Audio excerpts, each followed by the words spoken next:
রাব্বুল আলামিন আরেকটা জগৎ কায়েম করবে।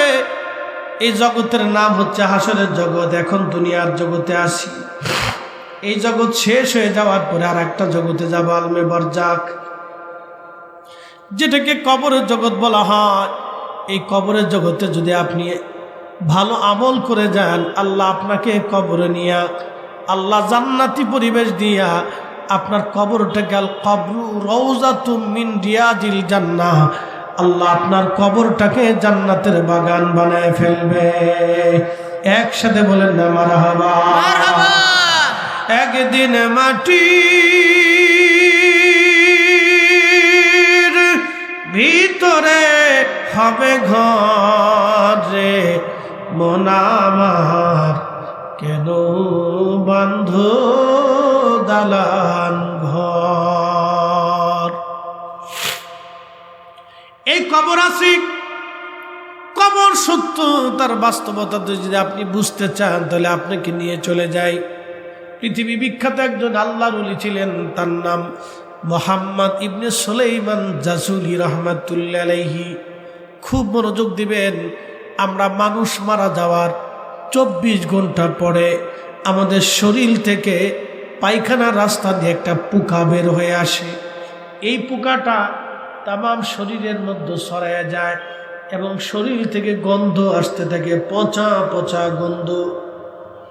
মানুষ মারা যাওয়ার 24 ঘন্টা পরে কিন্তু মানুষের শরীর পচে না, মানুষের শরীর ফেটে যায় না, মানুষের শরীরে পচন লাগে না। পচন শুরু হয় 3 দিন পর থেকে, পেট ফেটে পচন শুরু হয়। 24 ঘন্টা পরে পচন লাগে না। 24 ঘন্টার ভিতরে পায়খানা রাস্তা থেকে পোকা আসে, তামাম শরীরে ছড়ায় যায়। এই পোকার গন্ধে মানুষ কাছে যাইতে পারে না, দ্রুত গতিতে কবরে নামানো হয়। 3 দিন পরে পেট ফাটা শুরু হয়। 17 দিনের মধ্যে সারা শরীর ফেটে যায়। 1 মাসের মধ্যে সমস্ত শরীর মাটির সাথে মিসমার হয়ে যায়। মানুষ মরে গেল, 1 মাসের মধ্যে তার জীবনের সব শেষ হয়ে গেল। কিছুই নাই তার জীবনে, কোনো বাহাদুরি নাই, কোনো তাকাব্বুরি নাই। কোটি কোটি টাকার সম্পদ, 4 পয়সাও তার জীবনে কাজে লাগে নাই। কি কথা কর না কেন, ঠিক কিনা? 4 পয়সাও কাজে লাগে, 1 পয়সাও কাজে লাগে। হাজার হাজার কোটি টাকা রেখে চলে গেল, 1 পয়সাও কাজে লাগে নাই। যারা মানুষের হক নষ্ট করে দিক, সুদের কারবারি করিয়া, সুদের কারবারি করিয়া, ঘুষের কারবারি করিয়া, অন্যায় করিয়া, অন্যের টাকা মেরে দিয়ে, অন্যের সম্পদ জমি মেরে দিয়ে, আল্লাহ যারা অন্যের টাকা মেরে দিয়ে কোটি কোটি টাকার মালিক হয়ে কবরে যারা চলে গেল, এরা এতই বলদ, এতই বোকা, তার একটা পয়সাও জীবনে কোনোদিন কাজে লাগলো না। কি কথা কর না কেন, ঠিক কিনা? একটা কথা মনে রাখবেন, আল্লাহর সিদ্ধান্তের বাহিরে আপনি একটা ভাতের দানাও বেশি খেতে পারবেন না। পারবেন? সম্ভব। আমার জন্য সাহেবের দাওয়াত বাড়ি ভাই অনেক খাবার ইন্তজাম করছে। তা আলেমরা আসলে তো আপনারা যথেষ্ট সম্মান করেন, খাবারের আইটেমটা একটু বেশি থাকে, তো বিভিন্ন ধরনের খাবার ইন্তজাম করছে। আমি কিন্তু 2 পদ দিয়ে খেয়ে চলে আসলাম, বাকি 6 পদ পরে রয়েছে।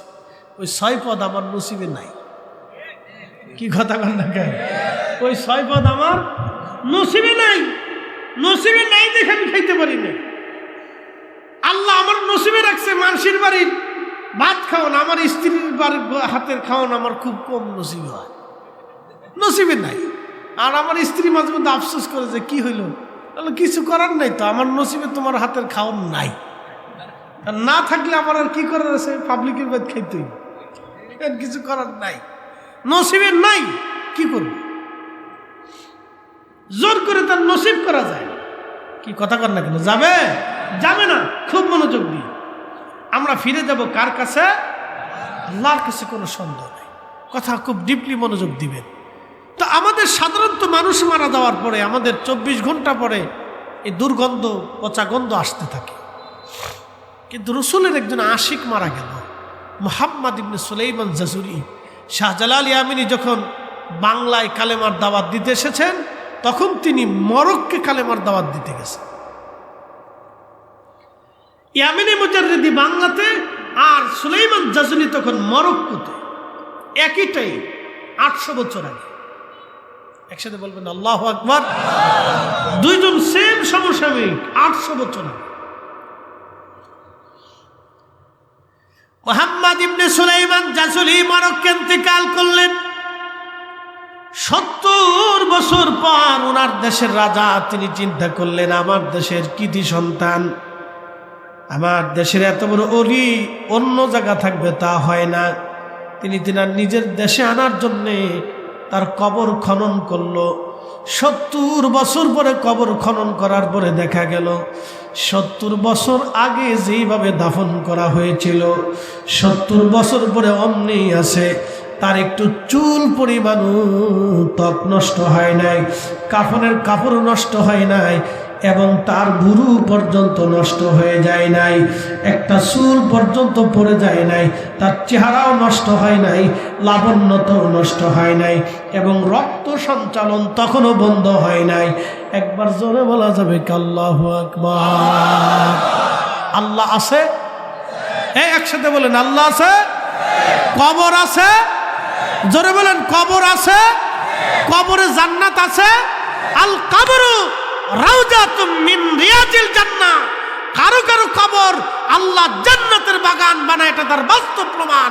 কথা বলেন ঠিক না বেটা? আজ থেকে 900 বছর আগে, 570 হিজরি, তার মানে আজ থেকে 900 বছর আগে। কত বছর? 900 বছর আগে। বর্তমান যে গাজা, এই গাজার নাম ছিল গাসকালান। এইখানে ইমাম হুসেইন রাদিয়াল্লাহু আনহুকে দাফন করা হয়েছে। ইমাম হুসেইন রাদিয়াল্লাহু আনহুর পবিত্র মাথায় আসকালানে দখল করে নিয়ে নিল খ্রিস্টানরা। তখন ক্রুসেডাররা পুরা অঞ্চলটা দখল করে নিয়ে গেল। এখন যেমন ইসরায়েল দখল করেছে, তখন ওই খ্রিস্টান বাহিনীরা দখল করে নিল। মুসলমানরা নিরুপায় হয়ে গেল। মিশরের যিনি বাদশা ছিলেন তিনি চিন্তা করলেন, ইমাম হুসেইনের পবিত্র মস্তক ওইখানে থাকলে এটা কেমন হয়। তিনি ওই খ্রিস্টান বাদশাকে বললেন, আমাদের সাইয়্যিদের মাথা মোবারক আপনি দিয়ে দেন।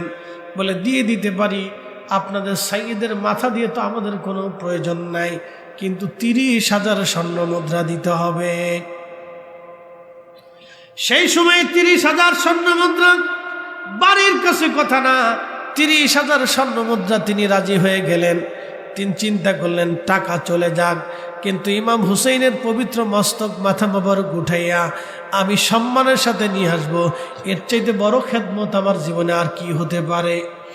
তো বাদশাহ, মিশরের বাদশাহ তিনি রাজি হয়ে, সুলতান তিনি 30,000 স্বর্ণ মুদ্রা পাঠিয়ে দিয়ে লোক লস্কর নিয়ে, সৈন্য সামন্ত নিয়ে, মুসলমানদেরকে নিয়ে তিনি ইমাম হুসেইন রাদিয়াল্লাহু আনহুর পবিত্র মাথা মোবারকের কাছে গেলেন। নিজের জুতা খুলে ফেললেন এবং সমস্ত সৈন্যবাহিনী যারা ছিলেন, আমির উমরা আলেম ওলামা যারা ছিলেন, তাদের জুতাও খুলে ফেলে দিয়ে নগ্ন পায়ে, খালি পায়ে তারা সবাই ইমাম হুসেইন রাদিয়াল্লাহু আনহু রওজায় গেলেন। মাটি উঠি পবিত্র মস্তক যখন উঠাইলেন, আল্লাহু আকবার, 579 অর্থাৎ 550 বছর আগে, 470 বছর আগে যেইভাবে দাফন করা হয়েছিল ইমাম হুসেইনের পবিত্র মাথা মোবারক, 470 বছর পরে ওইভাবেই আছে। তখনও তার মাথা মোবারক থেকে ফুটায় ফুটায় রক্ত পড়তেছিল। তখনও ওনার ঠোঁট নষ্ট হয় নাই, চেহারা নষ্ট হয় নাই, চুল পড়ে যায় নাই, লাবণ্যতা নষ্ট হয় নাই, নুরানিয়ত নষ্ট হয় নাই। তখনও পবিত্র মাথা থেকে আল্লাহর বেহেশতের ঘিরান আসতেছিল। একবার জোরে বলা যাবে কি ইয়া রাসূলুল্লাহ। কবরে আল্লাহ কবরকে জান্নাত বানাবে, বিশ্বাস আছে? তার বাস্তব প্রমাণ দেখে যান, লক্ষ লক্ষ মুসলমান সাক্ষী।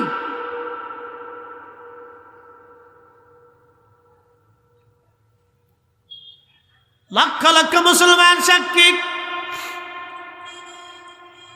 আওলাদে রাসূল ইমাম হুসাইন রাদিয়াল্লাহু আনহুর মাথা মোবারক নিয়ে আসা হলো মিশর। বর্তমান মিশর আল আজহার বিশ্ববিদ্যালয়ের পাশে ওনার পবিত্র মাজার মোবারক। আর একটা পৃথিবীতে একজনের দুইটা মাজার, তিনি ইমাম হুসাইন। একজনের দুইটা মাজার, তিনি ইমাম হুসাইন। আর কেউ যদি বলে যে কোনো অলির মাজার তিনটে হয়েছে, তাহলে বিশ্বাস করবেন না। বাউতা কথা, এ কথার কোনো ভিত্তি নেই। অনেকে যদি বলে যে এখানে বাইজিদ বুস্তামির মাজার আছে, তাহলে বুঝবেন এটা ওই বাইজিদ বুস্তামি না, অন্য কোনো বাইজিদ হইতে পারে, অরিজিনাল বাইজিদ বুস্তামি না। পৃথিবীতে একজনের মাজার দুইটা, তিনি ইমাম হুসেইন। তার দেহ মুবারকের মাজার ইরাকের কারবালাতে, আর মাথা মুবারকের রওজা মাজার শরীফ হচ্ছে মিশর আল আজহার বিশ্ববিদ্যালয়ের পাশে। এই দুইটা মাজার ওনার, এই দুই জায়গায় ওনার জিয়ারত চলে।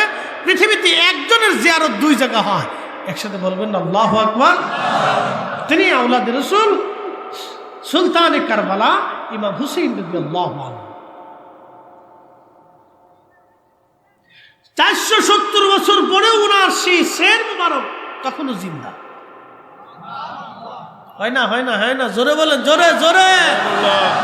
ইসলাম মুসলমান আপনাকে বুঝতে হবে, কবর আছে, কবরের সওয়াল জবাব আছে, ওই জিন্দিগিও সত্য। এই জন্য আমরা আল্লাহর কাছে ফিরে চলে যাব, অবশ্যই আমরা আল্লাহর কাছে চলে যাব। জবাবদিহিতা আমাদের আছে। হাসরের মাঠে আপনাদেরকে মুক্তাসার একটু সময়ের জন্য নিয়ে যাই, সময়ের সংক্ষিপ্ততা, কথা বুঝবেন। হাসরের দিনটা কত বড় হবে কোরআন থেকে একটু বুঝে যায়। তারুজুল মালাইকাতু ওয়ার রূহু ইলাইহি ফি ইয়াউমিন কানা মিকদারুহু 50,000 সানা। এক সেকেন্ড করে 60 সেকেন্ড যদি হয় তাহলে 1 মিনিট হবে। 1 মিনিট করে 60 মিনিটে 1 ঘন্টা হবে। 1 ঘন্টা করে 12 ঘন্টায় 24 ঘন্টায় দিন ও রাত হবে। 24 ঘন্টার দিন ও রাতের হিসাবে 365 দিন একটা বছর আসবে, 16 বছর। চন্দ্র বছর না, 16 বছর। 365 দিন একটা বছর। এই 365 দিনের বছরে আপনি যদি 50,000 বছর ধরেন, তাহলে যত বড় হবে হাসরের একটা দিন হবে তত বিরাট, একটা দিন হবে তত বিরাট, একটা দিন হবে তত বিরাট। ওই হাসরের জন্য আমাদেরকে প্রস্তুতি নিতে হবে। কত কঠিন এবং ভয়াবহ হবে মুক্তাসার একটু শুনে যান। তাম সৃষ্টির মানব জাতি হাসরের মাঠে আল্লাহ দ্বারা করাবে। পৃথিবীতে যেরকম জায়গায় জায়গায় নদী আছে, খাবার আছে, হোটেল আছে, রেস্তোরাঁ আছে, ছায়া আছে, বিশ্রামের জায়গা আছে, হাসরের মাঠটা এরকম হবে না। শুধু মাঠ হবে এবং মাঠের উপর শুধু সূর্য হবে। সূর্যটা একেবারে কাছাকাছি হবে, 1.5 থেকে 2 কিলোমিটার উপরে হবে। আল্লাহ নবী বলতেছিলেন, এই সূর্যের উত্তাপে মানুষের পুরা শরীর থেকে শুধু মানুষ না, হাসরের মাঠে জিন দাঁড়াবে, ফেরেশতা দাঁড়াবে, পশু পাখি দাঁড়াবে, মানব জাতি দাঁড়াবে। আল্লাহ সৃষ্টির যত মখলুক আছে সব মখলুক হাসরের মাঠে আল্লাহর আদালতে দাঁড়াবে স্ব হিসাব প্রদান করার জন্য। আপনার বাড়ির গরুটাও দাঁড়াবে। বলে হুজুর এটা কি বলতেছেন? হ্যাঁ, আপনার ঘরের বিড়ালটাও হাসরের মাঠে আল্লাহর আদালতে দাঁড়াবে। হ্যাঁ, আপনার বাড়ির কবুতরটাও হাসরের মাঠে আল্লাহর আদালতে দাঁড়াবে। আপনার বাড়ির মোরগ মুরগিটাও হাসরের মাঠে আল্লাহর আদালতে দাঁড়াবে। জঙ্গলের প্রাণী বাঘ, ভাল্লুক, মহিষ, সাপ, বিচ্ছুরাও হাসরের মাঠে আল্লাহর আদালতে দাঁড়াবে। সেই দিন তারাও আল্লাহর কাছে বিচার ফাইসালা চাবে। বলে এটা কি হুজুর? ইমাম সুয়ুতি আল-হামিলুল ফাতাল মুজাল্লাদুস সানি মাসালিকুল হুনাফা বিওয়ালিদিল মুস্তাফার ভিতরে লিখতেছে, mahshরের কঠিন মাঠে গরু মহিষটাও আল্লাহর আদালতের বিচার দাঁড়াবে। গরু দক্ষিণ পাড়ার গরু হুগলিয়ার দক্ষিণ পাড়ার গরু যায় বলবে, আল্লাহ উত্তর পাড়ার গরু ছুটে এসে আমাকে মারছিল, আল্লাহ আমি দুনিয়ার কোনো বিচার পাই নেই, রাব তুমি মালিক ইয়াউমিদ্দিন, আজকে বিচার করে দাও। আল্লাহ বলবেন, তোমাকে যেইভাবে মারছিল তুমি সেইভাবে তাকে মেরে দাও। সেই দিন আল্লাহ বিচার করবে, সেই গরু ওইভাবে মারবে কিন্তু গরু, ছাগল, হাঁস, মুরগি, ভেড়াদের বিচার করার পরে আল্লাহ তাদেরকে মাটি বানাই দেবে। সমস্ত হাসুরবাসীর সামনে এই পশু পাখিরা মাটি হয়ে যাবে। মাটি যখন হয়ে যাবে তখন নাফরমানরা, কাফিররা, মুশরিকরা, অবিশ্বাসীরা সেই দিন হাত কামড়াবে, গোশত কামড়ায় কামড়ায় টেনে টেনে ছিঁড়ে ফেলবে আর বলবে, ইয়া রাব্বি, আমরা কেন মানুষ হলাম? আমরা মানুষ না হয়ে যদি শিয়াল কুত্তা হতাম, আমরা কেন মানুষ হলাম? আমরা যদি মানুষ না হয়ে শিয়াল কুকুর হতাম, আল্লাহ আমরা কেন মানুষ হলাম? যদি মানুষ না হয়ে শিয়াল কুকুর হতাম কতই না উত্তম হতো, আজকে মাটি হয়ে যেতে পারতাম। হায় আফসোস, কেন মানুষ হলাম? আল্লাহ কেন মানুষের মারাইলা? আজকে আল্লাহর কাঠগড়ায় দাঁড়াইয়া হিসাবের সম্মুখীন হতে হবে।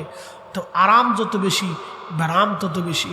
আল্লাহ আপনার জন্য যেমন পৃথিবীকে সুন্দর করে সাজিয়ে রেখেছেন, কুল মাখলুক আল্লাহ মানুষের জন্য নিয়োজিত করেছেন, আপনাকে আল্লাহ যেভাবে আরাম দিয়েছেন সেইভাবে আল্লাহ আপনাকে জিজ্ঞাসিত করবেন। ফিরে চলে যাব আল্লাহর কাছে। আবার বলি, ফিরে চলে যাব আল্লাহর কাছে। যেতে যেহেতু হবেই, হিসাব আপনাকে দিতে হবে। যদি হিসাব রব চেয়েই বসে, আল্লাহর নবী বললেন, বান্দা তুমি ধ্বংস হয়ে যাবে।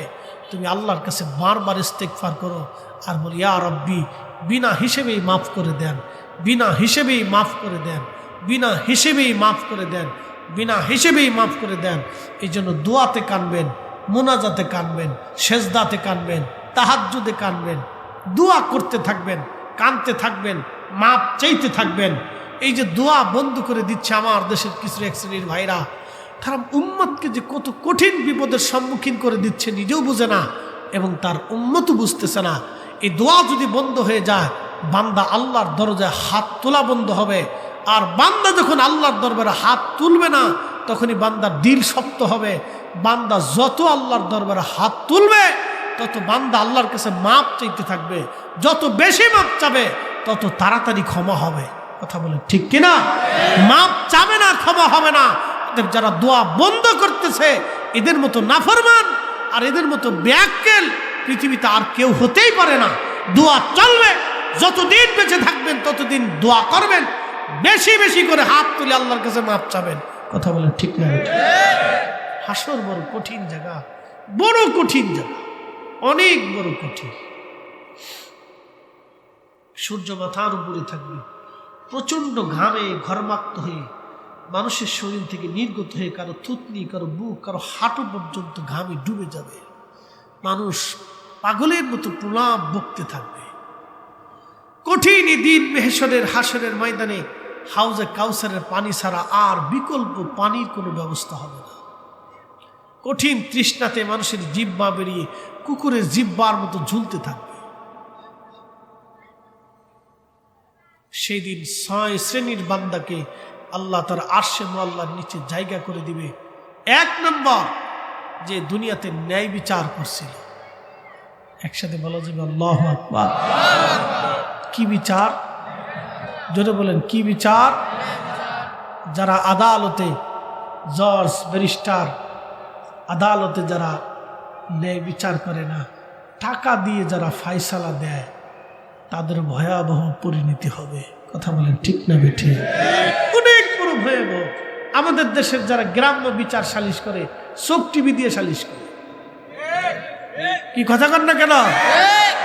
চাচা শাশির কাছে দিয়েছি, কাকা শাশির কাছে দিয়েছি, বড় ভাই দিয়ে এসছি বাবির কাছে, বাবিরে দিয়েছে। আহা, কপাল পোড়া। দুনিয়াতে আপনি টাকার বিনিময়ে স্বার্থের দিকে, সন্তানের দিকে, আত্মীয়তার দিকে তাকিয়ে ফয়সালা করছেন, সালিশ দরবার করছেন। মেহশরের কঠিন মাঠে আপনার আত্মীয়কে খুঁজে পাওয়া দুষ্কর তো দূরের কথা। হামান, ফেরাউন, নমরুদের সাথে হাসর হবে। আর যারা দুনিয়াতে ন্যায় বিচার করবে, হযরত ওমরের সাথে তাদের হাসর নাসর হয়ে যাবে। আরো জোরে বলেন, জোরে জোরে জোরে। আরশে মুআল্লার নিচে আল্লাহ তাদের জায়গা করে দিবে।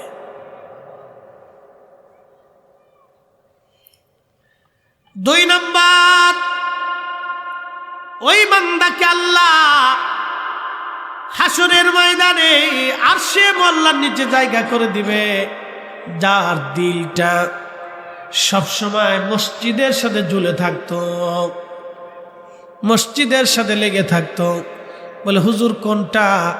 আল্লাহর ঘরের সাথে যার দিল লেগে থাকতো, মসজিদে ঢুকতো, আবার মসজিদ থেকে বের হয়ে আবার মসজিদে যাওয়ার জন্য দিল উজালা হয়ে থাকতো, কখন মসজিদে যাবে, কখন নামাজ পড়বে, ওই ব্যক্তিকে আমার আল্লাহ হাসরের ময়দানে আরশে মুআল্লার নিচে জায়গা করে দিবে। অথচ আল্লাহর আরশে মুআল্লার ছায়া ছাড়া আর কোনো ছায়া সেই দিন থাকবে না, আশ্রয় ছাড়া আর কোনো আশ্রয় সেই দিন হবে না। হাজিরিন, মসজিদ থেকে বের হইয়া মসজিদে বারবার যাওয়া, মসজিদের দিকে দিল রুজু করে দেওয়া, এই বান্দার জন্য আমার আল্লাহ আরশে মুআল্লার নিচে জায়গা করে দিবে। আর একজন বান্দাকে আল্লাহ জায়গা করে দিবে যারা দুনিয়াতে একজন আর একজনকে আল্লাহর জন্য ভালোবেসেছিল, আল্লাহর জন্য মহব্বত করেছিল, আল্লাহর জন্য ভালোবাসা রেখেছিল। আমরা যেমন আল্লাহর ওলিদেরকে ভালোবাসি আল্লাহর জন্যে, আমরা শাহজালালকে ভালোবাসি আল্লাহর জন্যে, কারণ 360 ওলিয়ার সাথে আমাদের কোনো বংশের সম্পর্ক নাই, আমাদের রক্তের সম্পর্ক নাই, রাজনীতির সম্পর্ক নাই, ব্যক্তিগত সম্পর্ক নাই, এলাকা ভিত্তিক সম্পর্ক নাই। আমরা আল্লাহর ওলিদেরকে ভালোই বাসি আল্লাহর জন্যে। কথা বলেন ঠিক কিনা? এই আল্লাহর জন্যে দুনিয়াতে যারা ভালোবাসা করবে, হাসরের ময়দানে আমার আল্লাহ তাদেরকে আরশে মুআল্লার নিচে জায়গা করে দিবে। একসাথে জোরে বলা যাবে কি সুবহানাল্লাহ? আরশে মুআল্লার নিচে এরকম ব্যক্তিদেরকে আল্লাহ জায়গা করে দিবে। শ্রীমঙ্গলবাসী, হুগলিয়ার মুসলমান, এই মাহফিল চলমান, হাসর বড় কঠিন জায়গা। আমরা আল্লাহর দরবারে ফিরে চলে যাব। সেই দিন আল্লাহ আমাদেরকে দেখাবেন আমরা কি আমল করছি না কি করি নাই, সব আল্লাহ সেই দিন দেখাবেন। অতএব এই কঠিন দিনের জন্য প্রস্তুতি নেওয়া দরকার। বাবা আল্লাহ আমাদেরকে কবুল করুন, সকলে বলেন আমিন। জিন্দেগি তোর যায় রে ফাঁকি দিয়া রে সোনার আদর, জিন্দেগি তোর যায় ফাঁকি দিয়া। ও আদাম রে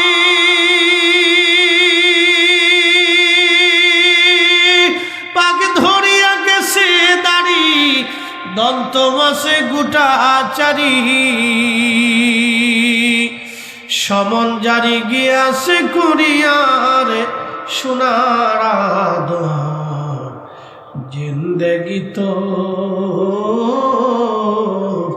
যায় ফাঁকি দিয়া। আল্লাযীনা ইউমিনুনা বিল গায়বি ওয়া ইউকিমুনাস সালাতা ওয়া মিম্মা রাযাকনাহুম ইউনফিকুন।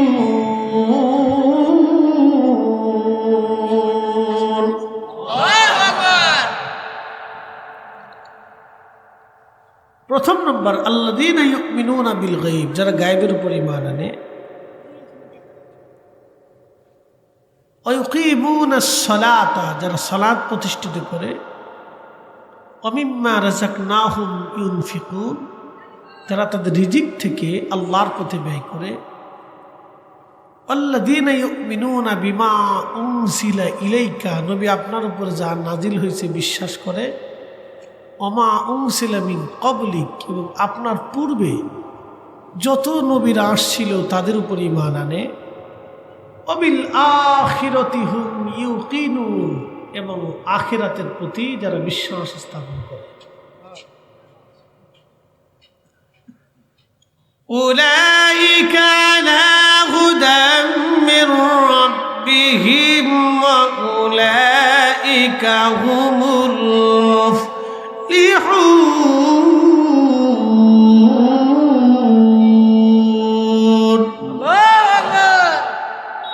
তারাই আল্লাহর দেওয়া হেদায়েতের উপর প্রতিষ্ঠিত থাকে। মনোযোগ দিয়ে,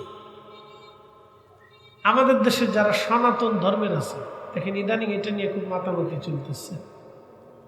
সনাতন ধর্ম অর্থাৎ আমরা যাদেরকে হিন্দু বলে চিনি, হিন্দু কোনো ধর্ম না, ধর্ম হচ্ছে সনাতন। এই উপমহাদেশের আগে নাম হিন্দ ছিল। পূর্ব প্রাচীনকালে এই অঞ্চলটাকে হিন্দ বলা হতো। তো হিন্দ হিন্দ হিন্দ হিন্দ থেকে হিন্দুস্তান। প্রাচীনকালে এই অঞ্চলের নাম ছিল হিন্দ। তো এদেশের বাসিন্দাদেরকে আগে মানুষ হিন্দু বলে চিনত, ধর্মীয়গতভাবে না, দেশগত। যেমন বাংলাদেশে যারা বাস করে বাঙালি বলে, আরবে যারা বাস করে অ্যারাবিয়ান বলে, ফার্সিয়ান বলে, রুশিয়ান বলে, আমেরিকান বলে, এরকম আর কি। এই অঞ্চলের নাম ছিল হিন্দ, এই জন্য আগে মানুষ হিন্দু বলত। হিন্দু কোনো ধর্ম না, ধর্ম হচ্ছে সনাতন। সনাতন ধর্মের ভিতরে অনেকগুলি গ্রুপ আছে, তার ভিতরে একটা গ্রুপের নাম হচ্ছে ইসকন। এই ইসকনটা হলো আমাদের দেশে, আমাদের ভিতরে যে জঙ্গি আছে না, বেশি উগ্রবাদ, এই ইসকন হলো হিন্দুদের ভিতরে উগ্রবাদ। বুঝাইতে পারছি আপনাদেরকে? এরা চায় যুদ্ধ বিগ্রহ, মারামারি, কাটাকাটি, হানাহানি। দেখেন ভারতে মাঝে মধ্যে মসজিদে হামলা করে, দাঙ্গা হাঙ্গামা করে, মুসলমান হত্যা করে, গরুর গোশতের কথা বলে বহু মুসলমানকে তারা হত্যা করছে। এই হচ্ছে ইসকনের সদস্যরা, এরা হচ্ছে উগ্র হিন্দুত্ববাদ। বাংলাদেশে এগুলি মাথাচাড়া দিয়ে উঠছে, আমাদেরকে সতর্ক থাকতে হবে। কথা বলেন ঠিক কিনা? আমাদের দেশে এগুলি উগ্রবাদ কোনো সৃষ্টি হতে দেওয়া যাবে না। আচ্ছা বলেন তো, আমার জন্মের পর থেকে আজও পর্যন্ত বাংলাদেশে হিন্দু মুসলমানের কোনোদিন দাঙ্গা দেখিনি আমি। এলাকা ভিত্তিক মারামারি, টুকটাক রাজনৈতিক অস্থিরতা, ব্যবসা নিয়ে, এলাকা নিয়ে, জমি জমা নিয়ে ঝগড়া ফসাদ, মারামারি, এগুলো সব জায়গায় টুকটাক আছে। কিন্তু হিন্দু মুসলমান লড়াই, মুসলমান হিন্দু মারামারি, এই ধরনের কোনো মারামারি, বৃহৎ আকারে গণ্ডগোল আমি কোনোদিন দেখিনি। কিন্তু তারা চাইতেছে বাংলাদেশে এই ধরনের পরিবেশ তৈরি করার জন্য। আমরা এগুলি হতে দিতে পারি না। কথা বলেন ঠিক কিনা? হিন্দুরা তারা ব্যবসা বাণিজ্য করবে, বসবাস করবে, পূজা অর্চনা করে, সেটা তাদের বিষয়। তারাই দেশের নাগরিক, আমার যেমন অধিকার আছে তারও অধিকার আছে। তাই বলে এটা না যে হিন্দুত্ববাদের দোহাই দিয়ে উগ্রবাদ সৃষ্টি করে হিন্দু মুসলমানের দাঙ্গা বাধাই দিয়ে দুই গ্রুপ তৈরি করা, এটা আমাদের দেশে এক ধরনের অশান্তি সৃষ্টি করা। কথা বলেন ঠিক কিনা? এগুলো ইসকনরা করতেছে। তো সনাতন ধর্মের যারা আছে তাদের বিশ্বাস হচ্ছে বিদ্যার দেবতা আছে, খাবারের দেবতা আছে, পানির দেবতা আছে, বৃষ্টির দেবতা আছে, তারপরে আপনার ওই আরো বহুত নিরাপত্তার, মানে দেখেন একটা গণেশ, একটা ঠাকুর, এরপরে আপনার কালী, দুর্গা, বুঝছেন না? এগুলো অনেক প্রতিমা তারা বানায়, সূর্যের পূজা করে। মানে কোন সময় কোন পূজা করে আমরা জানি না, শুনছি 12 মাসে 13 পূজা। এটা তাদের ধর্মের, তাদের বিশ্বাসে এরকম দেবতা হতে হতে হতে হতে হতে হতে একটা দুইটা দেবতা হয় নাই, 33 কোটি দেবতা হয়েছে। আচ্ছা বলেন তো, 33 কোটি যদি দেবতাই থাকে তো বান্দার সংখ্যা কত আছে? সারা পৃথিবীতে হিন্দু আছে বা সনাতন ধর্মের অনুসারী কতজন আছে? 100 কোটি। 100 কোটি ধর্ম।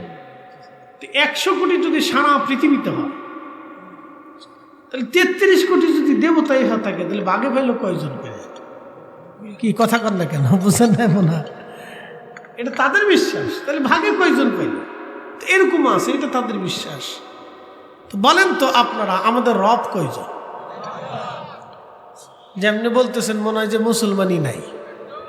একসাথে বলেন, রব কয়জন? এক আঙ্গুল উঁচা করে বলেন, কয়জন? একসাথে বলেন, কয়জন? সব কিছু যিনি একসাথে নিয়ন্ত্রণ করেন তিনি কে?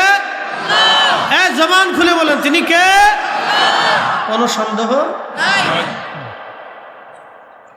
কোনো সন্দেহ নেই। প্রিয় উপস্থিতি, খুব মনোযোগ দিয়ে, হিন্দু ধর্মের আর একটা বিশ্বাস আছে। আমি তাদের সাথে আমাদের দৈহিক কোনো পরিবর্তন নেই, তারা মানুষ, আমরাও মানুষ।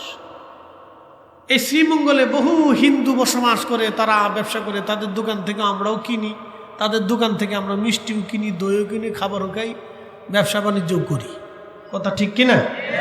একই সাথে উঠা চলা বসা সমাজ সমাজ একই সাথে চলতেছে, কিন্তু তাদের সাথে আমাদের দূরত্ব শুধু ধর্মীয় মত পার্থক্য নেই। কিন্তু এটা আমাদের দেশে ওই দাঙ্গা হাঙ্গামা মারামারি কাটাকাটির পর্যায়ে কোনোদিনও গেছে না, এটা কখনো ছিল না, এটা আমরা হতে দিতে পারি না। মুসলমান মসজিদে মুসলমান ইবাদত করবে, সেটা মুসলমানেরটা করবে। হিন্দু তার মন্দিরে পূজা অর্চনা করবে, সেটা তারটা করবে। ওখানে আমাদের তো কোনো কাজ নাই। কি কথা বলেন, ঠিক কিনা? হিন্দুরা আমাদের মসজিদে আসে না, কারণ ওরা জানে যে মসজিদে আমার কোনো কাজ নাই। আমরা মুসলমানরা হিন্দুদের মন্দিরে যাব না, কারণ আমরা জানি ওখানে আমাদের কোনো কাজ নাই। তো ওখানে আমরা যাব কি জন্য? ওটাও করতেছে করুন। কিন্তু ইসকন দিয়ে, উগ্র হিন্দুত্ববাদ দিয়ে আমাদের দেশের ভিতরে এই সাম্প্রদায়িক দাঙ্গা সৃষ্টি করার জন্য যে পায়তারা চলতেছে, এটা আমরা কখনো মেনে নিতে পারবো না। কথা বলেন ঠিক কিনা? এগুলো উগ্রবাদ আমাদের দেশে চলবে না। তো মনোযোগ দিন। তো তাদের আর একটা বিশ্বাস হচ্ছে মানুষ মারা যাওয়ার পরে ভগবান আবার তাদেরকে পৃথিবীতে পাঠায় না, এটা তাদের বিশ্বাস। আমি বুঝে তারপরে বলবে। তাদের বিশ্বাস হচ্ছে যদি মানুষ পৃথিবীতে পুণ্যের কাজ করে, তাহলে ভগবান তাদেরকে আবার পৃথিবীতে পাঠাবে ভালো কিছু দিয়ে। যেমন কবি জীবনানন্দের দাশের একটা কবিতা আছে, আবার আসিব ফিরে ধানসিঁড়িটির তীরে, এই নবান্নে বাংলায় শালিকের বেশে, অথবা শঙ্খশীল, কাউয়া, বিলাই, কুত্তা, যাই মনে করেন। আপনাদের কি মনে হয়? শঙ্খচিল হয়ে, শালিক হয়ে, কাউয়া হয়ে, হাঁস হইয়া, কবুতর হইয়া, বিলাই হইয়া, শিয়াল হইয়া, কুত্তা হইয়া পৃথিবীতে আর কোন মানুষ আসার সুযোগ আছে? একসাথে বলেন, একসাথে বলেন, আছে? কেউ কোনোদিন ফিরে আসছে কি বলে মনে হয়? আসার সুযোগ নেই।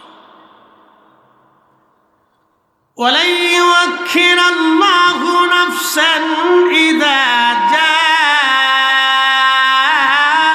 أَجَلُهَا।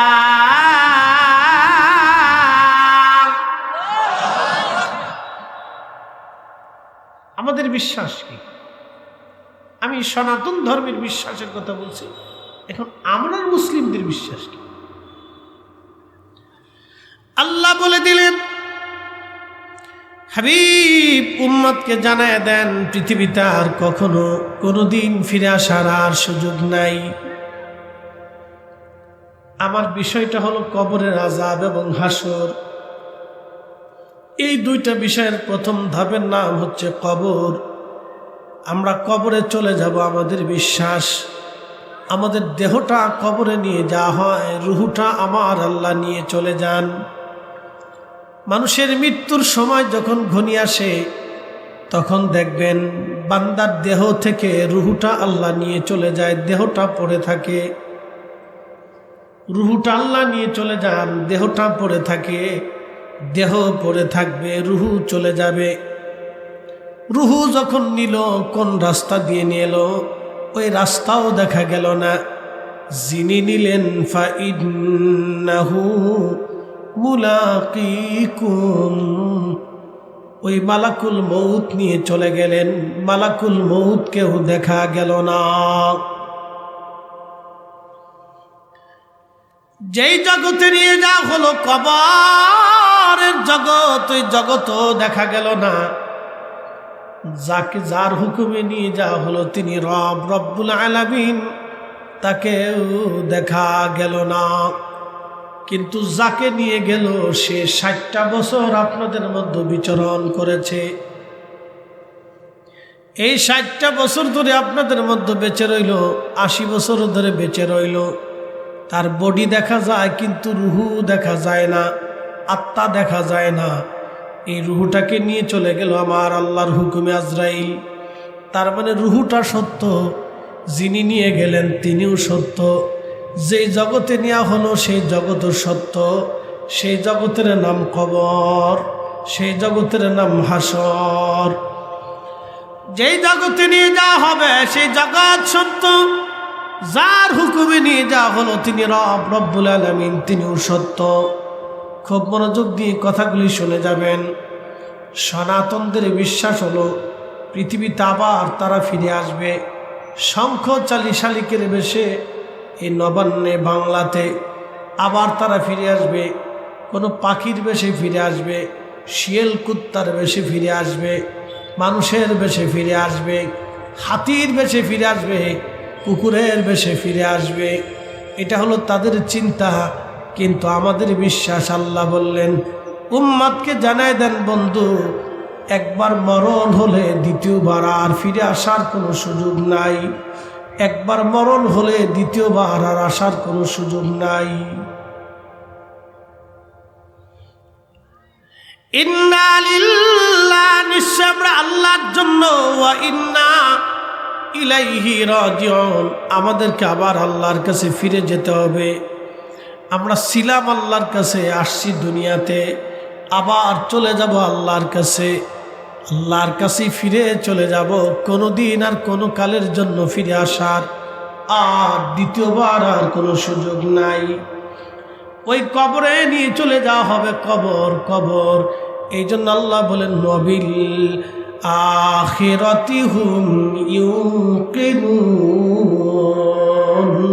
যারা আখিরাতে বিশ্বাসী হয় তারা সফল কাম হবে। যারা আখিরাতে বিশ্বাসী হবে না, কবরে বিশ্বাসী হবে না, হাসরে যারা বিশ্বাসী হবে না, এক আল্লাহতে যারা বিশ্বাসী হবে না, এক রবে যারা বিশ্বাসী হবে না, আমার পেয়ারা রসুল, আমার হাবিবুল্লাহ, আমার রহমতের নবীর উপরে যারা বিশ্বাসী হবে না, নবীর আগে যত নবী আসছেন তাদের উপরে যারা বিশ্বাসী হবে না, ফেরেশতায় যারা বিশ্বাসী হবে না, হাউজে কাউসারে যারা বিশ্বাসী হবে না, হাসরে যারা বিশ্বাসী হবে না, জান্নাত জাহান্নামে যারা বিশ্বাসী হবে না, আল্লাহ ডাক দিয়ে বলতেছেন ইন্নাল্লাযীনা কাফারু মিন আহলিল কিতাবি ওয়াল মুশরিকিনা ফি নারি জাহান্নাম খালিদিনা ফিহা,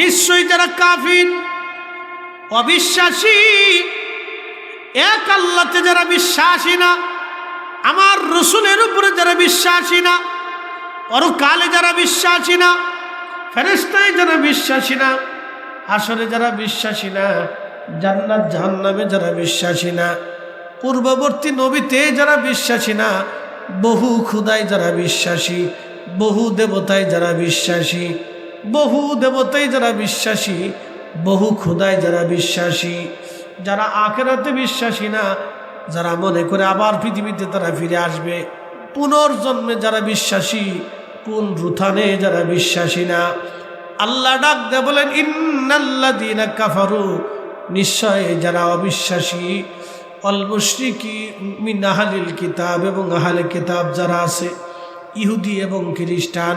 খ্রিস্টানদের বিশ্বাস হলো আল্লাহ আছে, কিন্তু আল্লাহর বউ আছে, আল্লাহর হুলাফাইনও আছে। কি ভাবলেন আপনারা? আল্লাহর মনে বউ দরকার না কি কম? হ্যাঁ, আল্লাহ বউ নিয়ে হইয়া থাকে। কি পাগল, কি বিশ্বাস, ভ্রান্ত বিশ্বাসের উপর মানুষ প্রতিষ্ঠিত। শিক্ষিত হায়ার এডুকেটেড পার্সনটা বিশ্বাস করতেছে গড আছে, গডের স্ত্রী আছে এবং ছেলে মেয়ে আছে, গডের বউয়েরও দরকার। অথচ আল্লাহ বলে দিলেন আল্লাহুস সামাদ, আমি মালিক, আমি কারো মুখাপেক্ষী না, আমার বউ লাগে না, ফুলাফান লাগে না, কারণ আমি তো ওই বউ ফুলাফান আমি নিজেই সৃষ্টি করছি। যা আমি সৃষ্টি করি ওটার মুখাপেক্ষী আমি না, রব যেটা সৃষ্টি করেছেন আল্লাহ সেই সৃষ্টির প্রতি মুখাপেক্ষী না, বরং সমস্ত সৃষ্টি আল্লাহর প্রতি মুখাপেক্ষী। কথা বুঝেন নাই মনে হয়? আবার বলি, বলেন এই জমিনের প্রতি কি আল্লাহ মুখাপেক্ষী? একসাথে বলেন, আমাদের প্রতি আল্লাহ মুখাপেক্ষী। আমরা কিছু টাকা পয়সা সোনা দানা এগুলো দিব না, কি বলেন? সোনা দানা কে বানাইছে? একসাথে বলেন, কে দিছে? জমিন কে বানাইছে? তো জমিন আল্লাহ বানাইলেন, আল্লাহর জমিনের দরকার নাই। আসমান আল্লাহ বানাইলেন, আল্লাহ আসমানের মুখাপেক্ষী না। মানুষ আল্লাহ বানাইলেন, আল্লাহ মানুষের মুখাপেক্ষী না।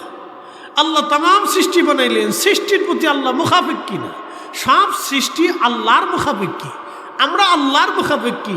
আল্লাহ সূর্য উঠাইলে আলো পাবো, না উঠাইলে পাবো না। আল্লাহ বৃষ্টি দিলে পানি পাবো, নতুবা পানি পাওয়ার কোনো সুযোগই নেই।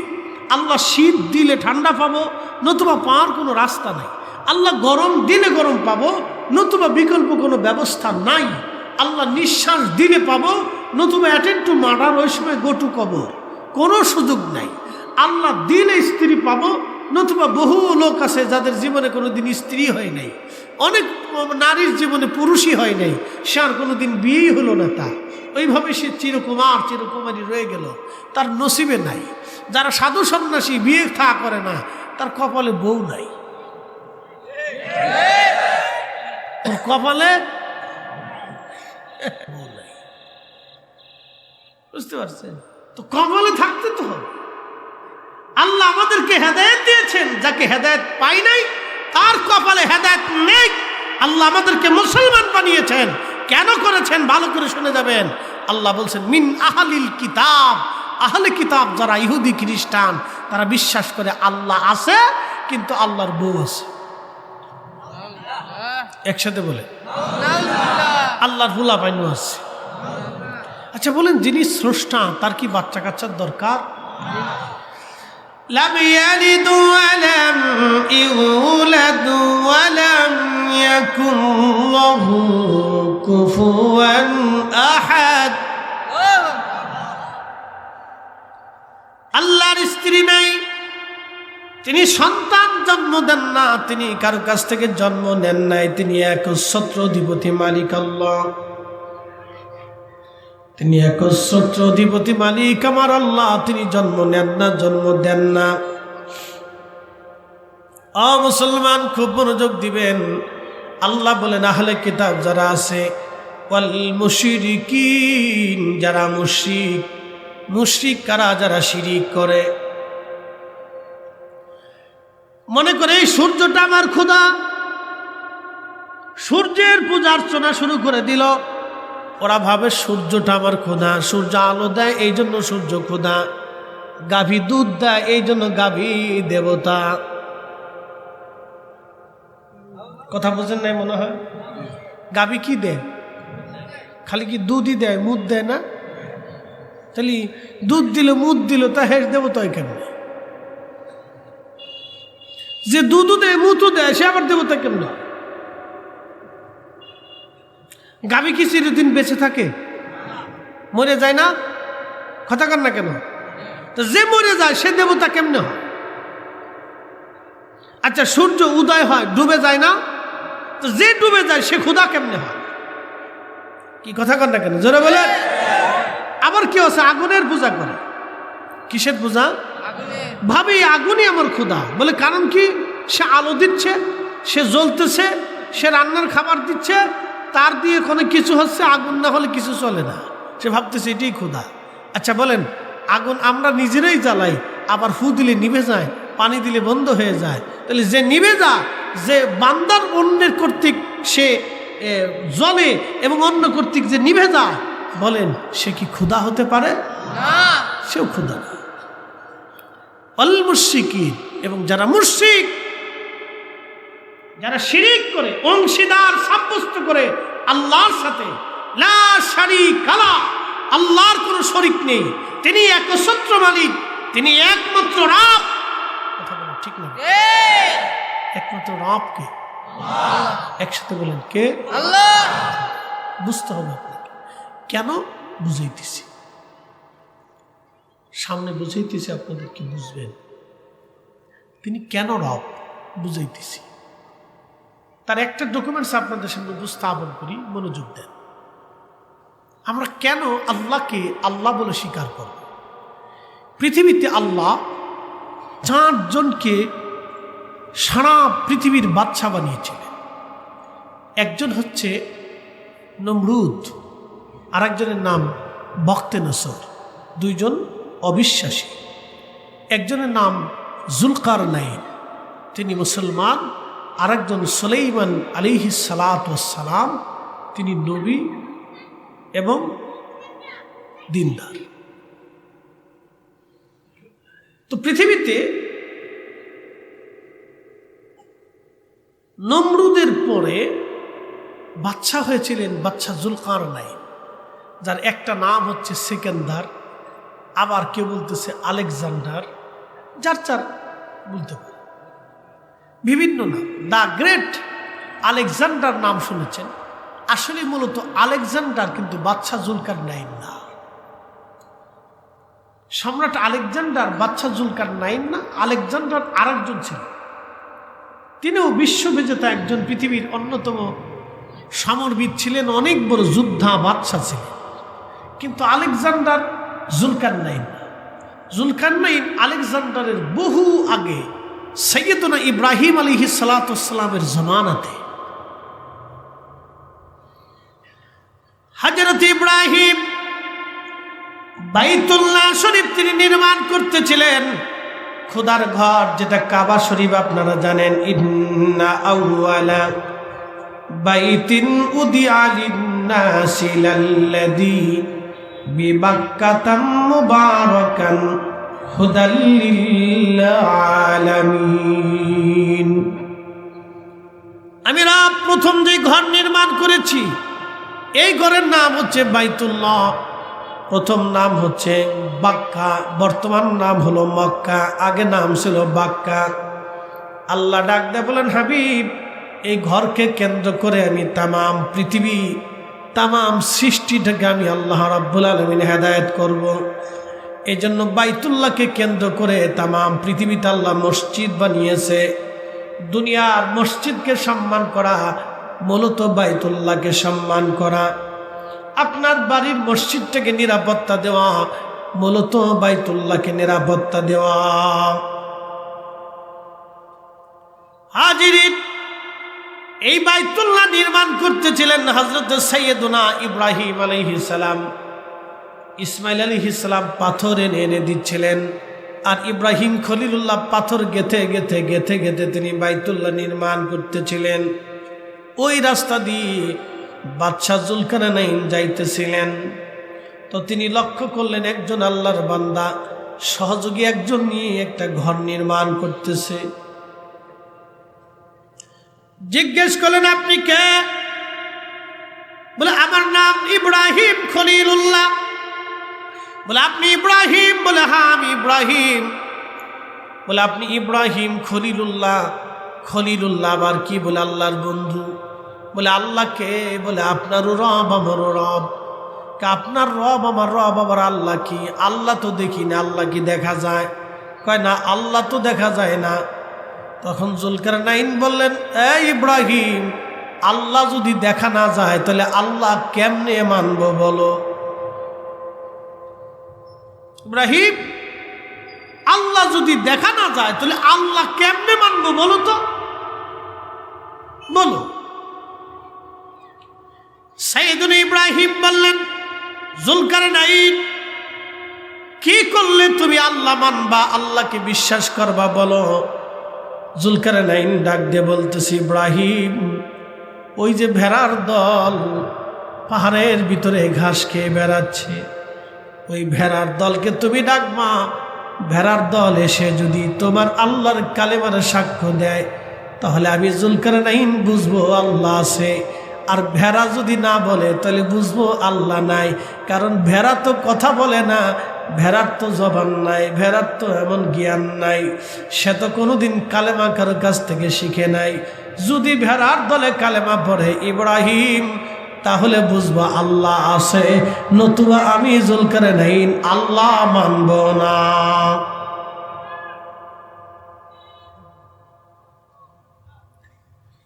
অ্যাটেনশন।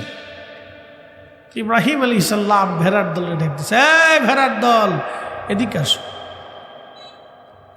তো নবী ডাকছে, সব ভেড়ারা দৌড়িয়ে সাইয়েদুনা ইব্রাহিম খলিলুল্লাহ আলাইহিস সালাতু ওয়াস সালাম, আমাদের মিল্লাতের বাবা, তিনার কাছে আসছে। আমাদের মিল্লাতের বাবা ইব্রাহিমের কাছে এসে ভেড়ার দল দাঁড়াইছে। সাইয়েদুনা ইব্রাহিম বললেন, ভেড়ার দল, তোমরা সাক্ষ্য দাও আমি ইব্রাহিম আল্লাহর নবী, আল্লাহর খলিল, এবং আল্লাহ সে আল্লাহর কালিমাতুত তাওহীদের সাক্ষ্য তোমরা দাও। প্রত্যেকটার ভেড়ার জবান খুলে গেল। প্রত্যেকটা ভেড়া তখন বলতে লাগলো লা ইলাহা ইল্লাল্লাহু ইব্রাহিম খলিলুল্লাহ। একবার জোরে বলা যাবে কি আল্লাহু আকবার? বলেন আল্লাহ আছে না নাই? সেটা বলেন আছে।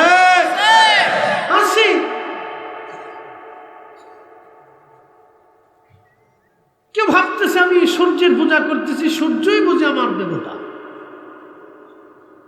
কেউ সাপের দুধ খাওয়ায়, ভাবে সাপই বুঝে আমার দেবতা। কি পাবে? কেউ মূর্তি বানিয়ে এটার সামনে পড়ে রয়েছে, ভাবে এটাই আমার দেবতা। আমি দেবতার প্রতিকৃতি তৈরি করে তার সামনে মাথা নত করে পড়ে রয়েছি, ভাবতে পারে। রবীন্দ্রনাথ ঠাকুর বলেছিল, রথ যাত্রা লোকারণ্য মহা ধুমধাম, ভক্তরা লুটায় পথে করিয়াছে প্রণাম। রথ ভাবে আমি দেব, পথ ভাবে আমি দেব, হাসে অন্তর্যামী। অন্তর্যামীরে চিনছেন না? আল্লাহ। এটা ঠিকই লিখছেন। মুসলমান খুব মনোযোগ দিবেন। হাজিরিন, সাইয়েদুনা ইব্রাহিমের সামনে সাপ ভেড়ার দল যখন জবান খুলে কালিমাতুত তাওহীদ রিসালাতের সাক্ষ্য দিয়ে ফেলল, তখন বাদশা জুলকারনাইন ডাক দিয়ে বলেন, হুজুর আমার আর বুঝার বাকি নাই। কারণ ভেড়া তো কথা বলে না, তাদের ধর্ম কথা বলে না, সৃষ্টিগতভাবে তাদের জবান বন্ধ। তারা মানুষের মতো কথা বলে না, মানুষের মতো আকল নাই, মানুষের মতো বিদ্যা শিখে না, মানুষের মতো স্কুল মাদ্রাসায় যায় না, তারা কোনো মানুষের দর্শে বসে না। যেহেতু ভেড়ার দল কালেমার সাক্ষ্য দিয়েছে, খোদার নবী গো আর বোঝার বাকি নাই। আপনি নবী এবং আপনি আল্লাহ আছে, অবশ্যই রব আল্লাহ আছে, আর বোঝার বাকি নাই। আমাকে এই মুহূর্তে আপনি কালেমা পড়াইয়া মুসলমান বানায় দেন। বাদশা জুলকারনাইনকে ইব্রাহিম খলিলুল্লাহ কালেমা পড়াইয়া মুসলমান বানাই দিলেন। আল্লাহ তারে বাদশা বানাইতে সারা পৃথিবীর বাদশা বানিয়েছিলেন। তিনি এমন একজন বাদশা, কোরআন আল্লাহ বলছেন, জুলকারনাইন সূর্য উদয় যেখান থেকে হয় জাপান সাগরের একবারে শেষ প্রান্তে, সাগরের একবারে শেষে যেখান থেকে সূর্য উঠতে দেখা যায়, তিনি ওইখান পর্যন্ত সফর করেছেন। পশ্চিমা বিশ্বে আটলান্টিক মহাসাগরে সূর্য যেখানে ডুবে যায় সাগরের শেষ প্রান্তে, বাদশা জুলকারনাইনকে আল্লাহ সেই সাগরের শেষ প্রান্ত পর্যন্ত নিয়েছে, যা আজও পর্যন্ত বিজ্ঞানের পক্ষেও যেটা সম্ভব হয় নাই। একবার জোরে বলা যাবে আল্লাহু আকবার। والمشركين في نار جهنم خالدين فيها। মালিক বলতেছেন, যারা আল্লাহর সাথে শিরক স্থাপন করবে, অংশীদারিত্ব সাব্যস্ত করবে, তার ঠিকানা হবে চিরস্থায়ী এক জাহান্নাম, যেখান থেকে সে আর কোনোদিন বের হতে পারবে না।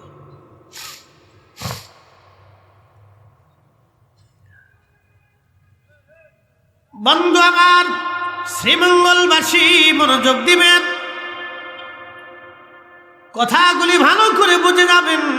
আমার রব, আমার আল্লাহ, তিনি আছেন। এই বাস্তবতা যদি আপনি দেখতে চান, সাইয়েদুনা ইব্রাহিমকে যে আগুনের মধ্যে পোড়ানো হয়েছিল, যেই কুণ্ডলির মধ্যে ফেলানো হয়েছিল, সেই জায়গাটা এখনো ইরাকের বাগদাদে আছে। আরেকটু যদি আপনি আল্লাহ সে বুঝতে চান, তাহলে আপনি হেরেমে চলে যাবেন কাবা শরীফে। কাবা শরীফের একটা জায়গা আছে মাকামি ইব্রাহিম, ইব্রাহিম আলাইহিস সালামের পায়ের ছাপ, সেই পাথরের মধ্যে এখনো আছে সাইয়েদুনা ইব্রাহিম আলাইহিস সালাম। ইব্রাহিম খলিলুল্লাহ আলাইহিস সালাতু ওয়াস সালাম, তিনি কাবা ঘর নির্মাণ করতেছিলেন। ঠিক কাবা তো অনেক উঁচু হয়ে গেল, আল্লাহ গোল পাচ্ছেন না। সাইয়েদুনা ইসমাইল একটা পাথর নিয়ে আসলেন, ওই পাথরের উপরে কদম রাখলেন ইব্রাহিম। পাথরটা অটোমেটিক উপরের দিকে যাইতো, আবার নিচে চলে আসতো, আবার উপরে যাইতো, আবার নিচে চলে আসতো। আবার উপরে যাইতো, আবার নিচে আসতো। ওই পাথরের মধ্যে পায়ের সাপ বসে গেল, দাগ বসে গেল। একসাথে বলবেন আল্লাহু আকবার। আল্লাহ আছে না নাই? জোরে বলেন, একসাথে বলেন আসেনি। বিশ্বাস করতে হবে, দৃঢ়ভাবে ইয়াকিন রাখতে হবে, কঠিনভাবে ইয়াকিন রাখতে হবে। মালিক একজন, তামাম সৃষ্টি যিনি পরিচালনা করেন। আমাদেরকে ফিরে যেতে হবে ওই আল্লাহর কাছে। কার কাছে? একসাথে বলুন, কার কাছে? সুম্মা তুরাদ্দুনা ইলা আলিমিল গায়বি ওয়াশ শাহাদাত।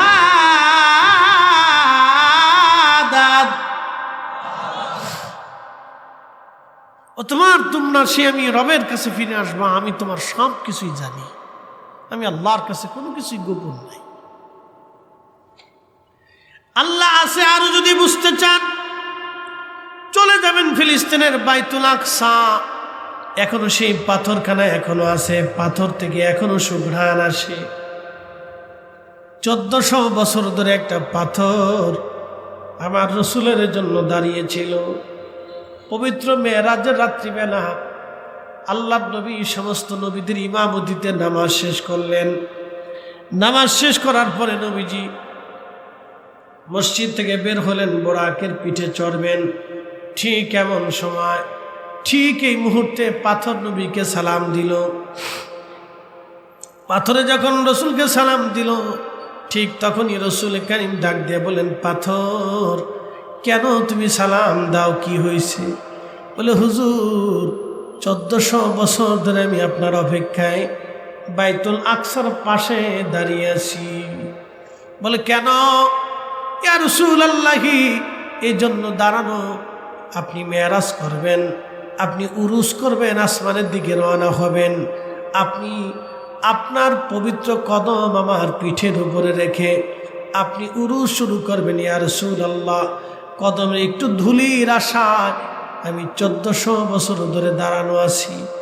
আল্লাহর নবী ওই পাথরের উপরে কদম রাখলেন।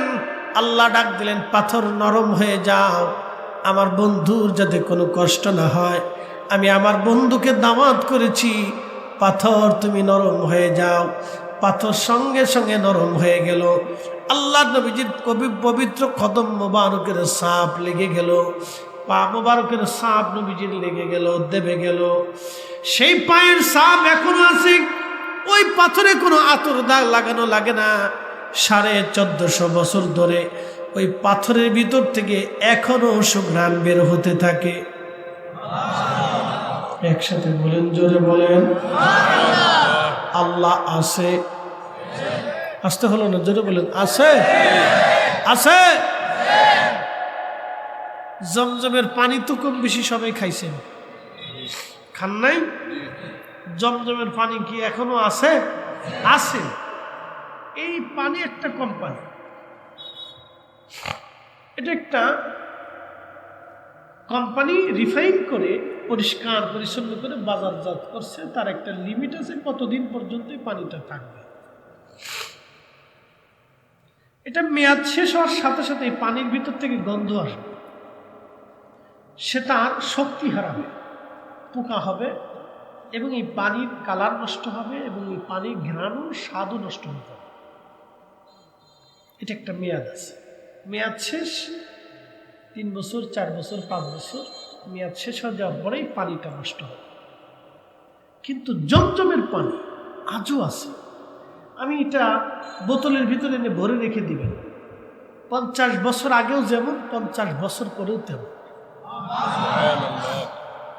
প্রতিনিয়ত পানি মেশিন দিয়ে তোলা হচ্ছে, যেমন সেরকমই থাকে।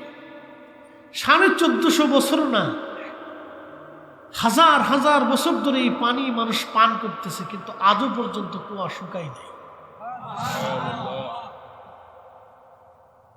পৃথিবীতে 2টা নদী, একটা ফরাত নদী আর একটা নীল নদী আল্লাহর জান্নাত থেকে আসছে। হাজার হাজার বছর ধরে নদী দুটি প্রবাহিত হয়েছে, কিন্তু আজও পর্যন্ত এই নদীর পানি কোনোদিন শুকায় নাই। একসাথে বলবেন আল্লাহু আকবার। বলেন আল্লাহ আছে। একসাথে বলেন আছে। আল্লাহ আছে, আর একটু প্রমাণ দেয়, বুঝে যান।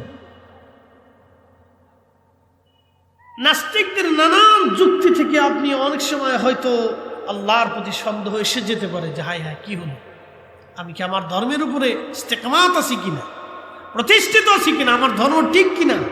এটা যদি বুঝতে চান তাহলে আপনাকে আমার একটা ঘটনার দিকে নিয়ে যায়। এই শুনে যাবেন, আল্লাহ আছে, তার বাস্তব প্রমাণ আপনাকে আমি দিয়ে যাচ্ছি। যদি কোনোদিন উহুদে যান, এখনো উহুদে আল্লাহর নবী যেখানে বিশ্রাম করছিলেন, দন্ত মুবারক শহীদ হওয়ার পরে, দন্ত মুবারক শহীদ হওয়ার পরে যে উহুদের ফাঁকা জায়গা নবী বিশ্রাম করেছিলেন, যদি নসিব হয় তাহলে রাতে যাবেন। আমি আপনাদের সিলেটের মাইনুদ্দিন আহমদ জালালাবাদীর খাজাইয়া লাইন্স ট্রাভেলসের মাধ্যমে এবছর হজ করছি। তো ওনাকে নিয়ে বললাম মামা রাত্রিবেলা চলেন।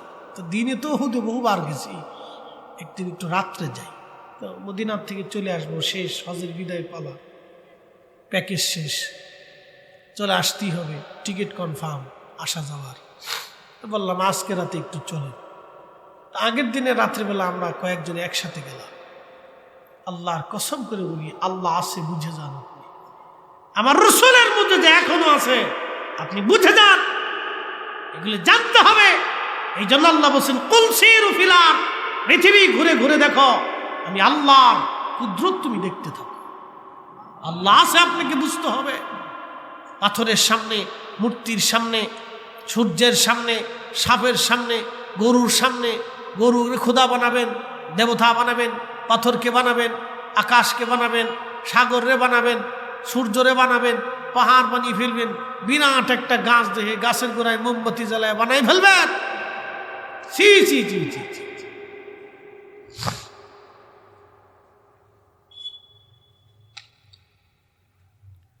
প্রিয় উপস্থিতি, হাজিরিন, উহুদে চলে গেলাম রাত্রিবেলা। আল্লাহর কসম করে বলি, মাহফিল সাক্ষী, ওই রবের হাতে আমার জীবন এবং আমার মউত। যখন উহুদে রাত্রিবেলা এখানে চলে গেলাম, বাতাসে শুধু ঘ্রাণ আসতে লাগলো। খোদার কসম, পৃথিবীর এমন কোনো আতর বানানো হয় নাই যে আতরের মতো ঘ্রাণ ওই ঘ্রাণ হবে, ওই আতরটা ওই ঘ্রাণের মতো হবে, এমন কোনো সুঘ্রাণ পৃথিবীতে নাই। এতই চমৎকার সুঘ্রাণ আসতে লাগলো। ঘ্রাণ এসে এসে পোড়া উহুদ পাহাড়ের ওইখানে একবারে সুগন্ধময় হয়ে গেল। দীর্ঘ সময় আমরা বসে রইলাম। এশার নামাজ ওইখানে পাহাড়ের ছোট্ট একটু জায়গার ভিতরে আমরা ছোট্ট করে জমাত করলাম। এশার নামাজ পড়লাম, নফল পড়লাম, দোয়া করলাম, মিলাদ শরীফ পড়লাম, দোয়া করলাম, খোদার দরবারে আরজি জানাইলাম, চোখের পানি ফেললাম। তখন ঘ্রাণ আসতে লাগলো, শুধু ঘ্রাণ আর ঘ্রাণ আর ঘ্রাণ। যেখানে নবীজি বিশ্রাম করেছিলেন, সিমেন্ট দিয়ে লাগিয়ে দেওয়া হয়েছে যাতে কোনো হাজি ভিতরে ঢুকতে না পারে। জানালার মতো একটু কাটা আছে। মাথা ঢুকিয়ে ভিতরে লক্ষ্য করলাম, ভিতর থেকে এত পরিমাণে ঘ্রাণ আসতে লাগলো। যেখানে আল্লাহ নবী বসছিলেন, সারা রাত বিশ্রাম করেছিলেন, সেখান থেকে এখনো 1450 বছর পরে ঘ্রাণ আসতে থাকে। রাত্রিবেলা এখনো ঘ্রাণ, তার মানে বোঝা গেল আমার নবীর মুজিজা এখনো চলমান। কথা বলেন ঠিক কিনা? আল্লাহ আছে। আল্লাযীনা ইউমিনুনা বিমা উনজিলা ইলাইকা, আপনার উপর যা নাযিল হয়েছে দৃঢ় বাক্যে বিশ্বাস করে নিবে। হে রাসূল আমার, আপনাকে বিশ্বাস করতেই হবে। এ নবী আমার, আপনাকে বিশ্বাস করতেই হবে। আপনাকে বিশ্বাস না করলে সে ঈমানদার হবে না। আপনার উপরে যা নাযিল হয়েছে তাহা একবারে বিনা বাক্যে মেনে নিতে হবে। প্রিয় উপস্থিতি, আমার রব আমার আল্লাহ আছেন। বাস্তব প্রমাণ আমি আরো দিতে পারি আপনাদের সামনে, কেবল কয়েকটা বাস্তবতা থেকে দিলাম। নবীজির চুল মুবারক যদি আপনি দেখতে চান তাহলে দেখতে পারবেন। এখনো আল্লাহর হাবিবের চুল মোবারকের পাশে দুরূদ শরীফ পড়লে নবীজির চুল মোবারক থেকে এখনো সুঘ্রাণ বের হতে থাকে। সুবহানাল্লাহ বলা যাবে না? বলেন আল্লাহ আছে না নাই? আছে। আল্লাহ অবশ্যই আছে। সেরব আমাদেরকে বললেন, আমার বান্দারা তোমরা আমার কাছে ফিরে আসবা। তো ফিরে যাওয়ার প্রথম ধাপ নাম হচ্ছে কবর। কবর, এই কবরে আমাদেরকে যখন সমাহিত করা হবে, আল্লাহর হাবিব কবরের পাশে দাঁড়াইতেন। কবরের পাশে দাঁড়ানোর পরে মাটি দেওয়ার পরে নবীজি বলতেন, ইস্তাগফিরু লিআখিকুম, তোমরা তোমার ভাইয়ের জন্য ইস্তেগফার করো, কেননা কিছু সময় পরে মুনকার নাকির আসবে প্রশ্ন করার জন্য। তিনটি প্রশ্ন কবরে হবে। এক নম্বর, মার রাব্বুকা ওয়া মা দীনুকা মা কুনতা তাকুলু ফি হাক্কি হাযার রাজুল। মনোযোগ দিয়ে কথাগুলি শুনবেন। প্রথম প্রশ্নটা হবে তাওহীদ নিয়ে, আল্লাহর একত্ববাদ নিয়ে প্রশ্ন হবে। মার রাব্বুকা, তোমার রব কে? দুনিয়াতে যদি আপনি আল্লাহর একত্ববাদের উপর নিজেকে দৃঢ় বিশ্বাসী করতে না পারেন, তাহলে কবরের প্রশ্নের জবাব আপনি দিতে পারবেন না। কারণ একটা ছেলে যখন পরীক্ষা দিতে যায়, পরীক্ষা দিতে ওই ছেলেটা সারা বছর পড়ে নাই, পরীক্ষার হলে যাওয়ার পরে অবশ্যই সে পরীক্ষায় দিতে পারবে না, প্রশ্নের জবাব সে লিখতে পারবে না। আর আপনি আল্লাহর বান্দার সারা বছর আপনি আল্লাহকে মানেন নাই, আল্লাহর হুকুমের উপরে দায়েম কায়েম থাকেন নাই, ইসলামের উপর আপনি প্রতিষ্ঠিত হন নাই, তাহলে কি করে কবরে আপনি প্রশ্নের জবাব দিবেন বলেন? আপনি জবাব দিতে পারবেন না। হাজিরিন, শ্রীমঙ্গলবাসী, খুব মনোযোগের সাথে কথাগুলি শুনবেন। কবরের মধ্যে তিনটা প্রশ্ন রাখতে পারেন ফরিদি হুজুর। কবরের মধ্যে কেন প্রশ্ন করা হবে? প্রশ্ন ছাড়া কি আল্লাহ আমাদেরকে নিতে পারে না? হ্যাঁ, প্রশ্ন ছাড়া আল্লাহ আমাদেরকে নিতে পারে। আপনারা দেখেছেন কয়েকদিন আগে সরকার আমাদের ছেলে মেয়েদেরকে অটো পাস করাই দিল। অটো পাস অর্থাৎ পরীক্ষা ছাড়াই ছেলেরা পাস করলো, কেউ আবার ফেল করলো, কেউ আবার পাস করলো। তো যারা ফেল করলো তারা আন্দোলন করে বললো, আমরা ফেল করব কেন? পাস করাইলে আমাদেরকেও পাস করাও, আর যদি ফেল করানো লাগে সবাইরই ফেল করাও, কারণ আমরা পরীক্ষা দিয়ে হয় পাস করব না হয় ফেল করব। আমাদের পরীক্ষা দাও, আমরা পরীক্ষা দিয়ে পাস ফেল করব। তাদের কথা তো যুক্তি সম্পন্ন। অটো পাস কিভাবে হয়, অটো ফেল কেমনে হয়? এটা তো হতেই পারে না। একটা ছেলে দেখা যায় পরীক্ষা দেওয়ার আগে সে তেমন একটা ভালো রেজাল্ট হয় নাই, কিন্তু পরীক্ষার আগে 2-3 মাস পরেও ভালো রেজাল্ট মোটামুটি হলেও করতে পারে, পাস করতে পারে। এমনও স্টুডেন্ট বাংলাদেশে আছে। বন্ধু, হাসরের ময়দানে কোনো মানুষ যাতে বলতে না পারে, রব্বুল আলামিন তুমি আমারে কিভাবে অটোভাবে মাফ করলা, অটোভাবে জাহান্নামে দিলা, কেন আমারে পরীক্ষা নিলে না? পরীক্ষা নিলে তো আমি পাস করতাম। যাতে বান্দা এই কথা বলতে না পারে, সেই জন্য আমার আল্লাহ কবরের মধ্য দিয়েই তারে পরীক্ষা নিবে। মার রাব্বুকা, তোমার রবকে, ওমা দীনুকা, তোমার দিন কি, মা কুনতা তাকুলু ফি হাক্কি হাযার রাজুল। আল্লাহর নবী বললেন, ও আমার উম্মত, কবর এত কঠিন জায়গা, এত ভয়াবহ জায়গা, কবর এত কঠিন, এত ভয়াবহ। তোমার ভাইকে কবর দেওয়ার পরে তুমি কবর থেকে চলে আসো না, কবরের পাশে দাঁড়াও। ইস্তাগফিরু লিআখিকুম, তোমরা ভাইয়ের জন্য ইস্তেগফার করতে থাকো, ক্ষমা চাইতে থাকো, দোয়া করতে থাকো তার জন্য। কেননা মুনকার নাকির আসবে, তারে প্রশ্ন করবে। এই প্রশ্নের জবাব যেন তার জন্য সহজ হয়ে যায়, সেই জন্য তোমার ভাইয়ের কবরের পাশে তুমি দাঁড়াও। আল্লাহর নবী আরো বললেন, কত সময় পর্যন্ত তুমি দাঁড়াবা? আমার বান্দা, আমার উম্মত, তোমরা শোনো, কত সময় পর্যন্ত দাঁড়াবা? একটা উট জবাই দিয়ে চামড়া সিলাইয়া গোশত বানাইয়া এই উটটাকে মানুষের মধ্যে বন্টন করতে যে সময়ের দরকার, এই সময়টা পর্যন্ত তুমি তোমার ভাইয়ের কবরের পাশে দাঁড়ায় দাঁড়ায় দোয়া করতে থাকো যেন তোমার ভাইয়ের কবরের আযাব আল্লাহ হালকা করে দেয় এবং প্রশ্নের জবাব যেন আল্লাহ সহজ করে দেয়। একবার জোরে বলা যাবে কি আল্লাহু আকবার। প্রিয় শ্রীমঙ্গলবাসী মনোযোগ দিবেন, এই জন্য কবর থেকে তাড়াহুড়া করে চলে আসবেন না, কবরের পাশে দাঁড়াবেন, কিছু সময় দোয়া করবেন। বাজান আমার, মায়ের আমার, কবর বড় কঠিন জায়গা। আল্লাহ নবী বলেন উম্মত রে, এই কবর রেখে সবাই যখন চলে আসবে কেউ আর আপন হবে না। এখানে আপনারা যারা আছেন, যদি এখন প্রশ্ন করি, হাত উঁচা করে বলেন তো প্রত্যেক দিন বাবা মার কবরের পাশে কে যান? এখানে আমিও সহ কেউ বলতে পারবো না আমরা প্রত্যেক দিন বাবা মার কবরের পাশে দাঁড়াই। এখন প্রশ্ন করি, আমরা তো কেউ বাবা মার কবরের পাশে দাঁড়াইতে পারি না। যদি বলি কেন দাঁড়ান না, আমরা সবাই বলবো সময়ের অপেক্ষায়, সময়ের কারণে সময় হয় না। বাচ্চার চিন্তা, চাকরি, সংসার, দুনিয়াদারির জন্য যদি আপনি আপনার কলিজার টুকরা বাবা মারে ভুলে যান, তাহলে আপনি একটু চিন্তা করেন তো আপনার সন্তানরাও আপনাকে ভুলে যাবে। কথা বলেন ঠিক কিনা? এটাই চিরসত্য। আপনি ভুলছেন, আপনার বাচ্চারা ভুলে যাবে automatic. Out of sight, out of mind.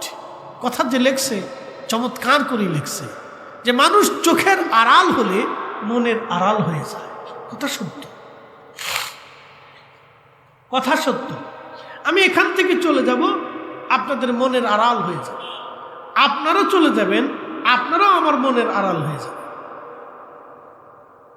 চোখের আড়াল হলে মানুষ মনের আড়াল হয়ে যায়, মন থেকে সে দূরে চলে যায়। ধীরে ধীরে ধীরে ধীরে ধীরে ধীরে মানুষ ভুলতে থাকে। যদি না ভুলতো তাহলে মানুষ মারা যাইত। এটা আল্লাহর একটা সৃষ্টি, ভুলতেই হবে, ভুলে যাবেই সে, অটোমেটিক ভুলে যাবে। তাহলে বলেন 100 বছর পরে আমার আপনার কবরের পাশে দাঁড়ানোর আর কেউ থাকবে? কেউ থাকবে না। তাহলে ওই কবরে হাসরে আপনার জন্য আমার জন্য কি হবে? 1 নম্বর ঈমান, 2 নম্বর আমল। 1 নম্বর ঈমান, 2 নম্বর আমল। দুইটা জিনিস আপনাকে নিতেই হবে, দুইটা জিনিস আপনাকে কবরে অবশ্যই নিতে হবে, ঈমান এবং আমল। এখন কি মনে হয় কবরে আযাব সত্য? যেমনি বলতেছেন মনে হয় যে না, ওই তো না। বলেন কবরের আযাব সত্য? বিশ্বাস আছে না? ধান সিঁড়ি ছিঁড়ে নবান্নে বাংলায় শালিক হয়ে কুত্তা হয়ে বিলে ফিরে আসবেন কোনটা? আবার আসিব ফিরে ধান সিঁড়িটির তীরে নবান্নে বাংলায় হয় শালিকের বেশে, না হয় শঙ্কচিলের বেশে, না হয় কুত্তা বিলে হই। হ্যাঁ, এরকম ফিরে আসার কোনো সুযোগ আছে না? কোনো সুযোগ। এগুলো হলো মানুষের বানানো নিজস্ব মনের উক্তি। কথা কোন ঠিক কিনা? মানুষের বানানো নিজের মনের উক্তি দিয়ে ধর্ম হয় না।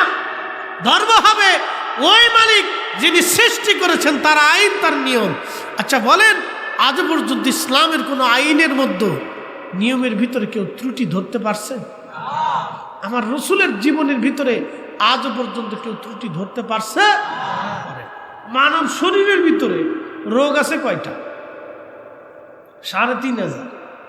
একসাথে বলেন কত হাজার? এই মানুষ কি মরবে না বাইসে থাকবে? তো মানুষ যদি মরে যায় তাহলে মানুষ কি খোদা হতে পারে? ভগবান হতে পারে? দেবতা হতে পারে? প্রভু হতে পারে? মানুষ প্রভু হতে পারে। কিন্তু এই মানুষ কি অনেকে প্রভু বানিয়ে ফেলতেছে, খোদা বানিয়ে ফেলতেছে। যেটা মরণশীল এটা খোদা হইতে পারে না। বুঝতে হবে এটা আল্লাহর মুখাপেক্ষী। কথা ঠিক কিনা? আমরা মুখাপেক্ষী কার? আল্লাহ। তাহলে আমরা চাবো কার কাছে? আল্লাহর কাছে। একসাথে বলা যাবে না আল্লাহু আকবার? তাহলে বলেন কবরের আযাব সত্য? সত্য। বিশ্বাস আছে? আমরা মুসলমান, আমরা অবশ্যই বিশ্বাসী। কথা বলেন ঠিক কিনা? আসেন, কেবল কবরে চলে গেছি, এবার হাসরে চলে যাই।